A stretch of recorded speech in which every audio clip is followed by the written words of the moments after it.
I was reading Fear and Loathing for the first time in years, when a train appeared at the station and footsteps filled my ears.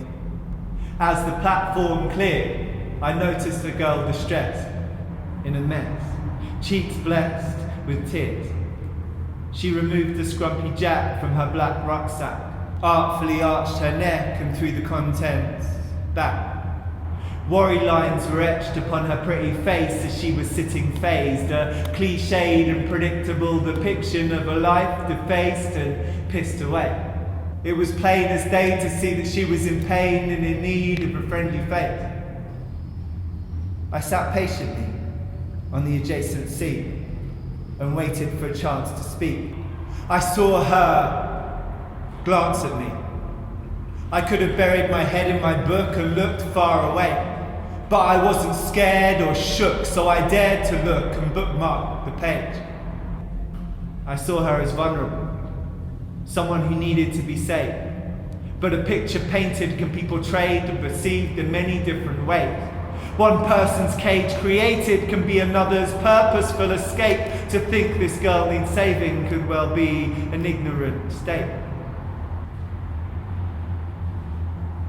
After an awkward pause, I asked if she was okay. She was clearly not, but I could really not think of what to say. She cleared the tears from her cheeks and started to speak. She told a tale of rejection and self-abuse. I could tell that she'd been used in a world of lies, recognized her words as true. She said she'd lost her son, the one person who loved her, and she'd let him down. She said she had nothing now but her own regret. She asked for a cigarette, but I don't smoke.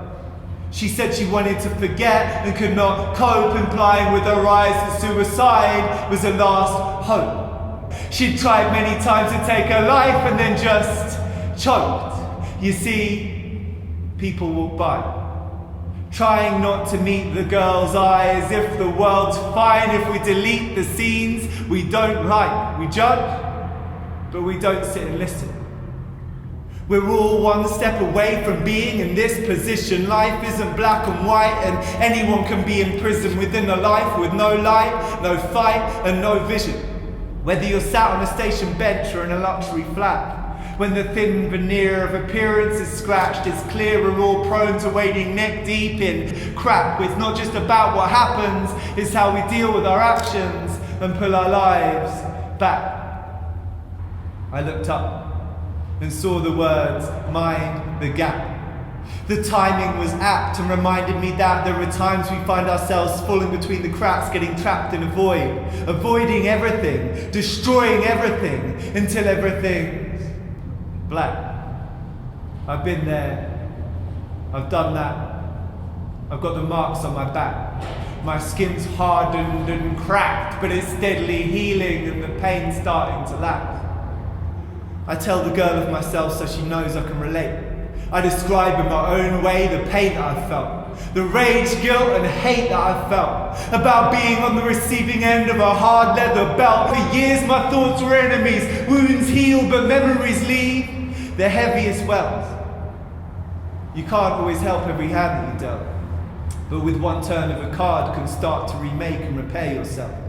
As my train came in, the clock said 12. I looked at the girl saying, "Take care of yourself." I knew she probably wouldn't. The words seemed hollow and wooden, but I just couldn't think of anything else. And on the train journey home, I thought of the girl all alone, because I just couldn't think of anything else.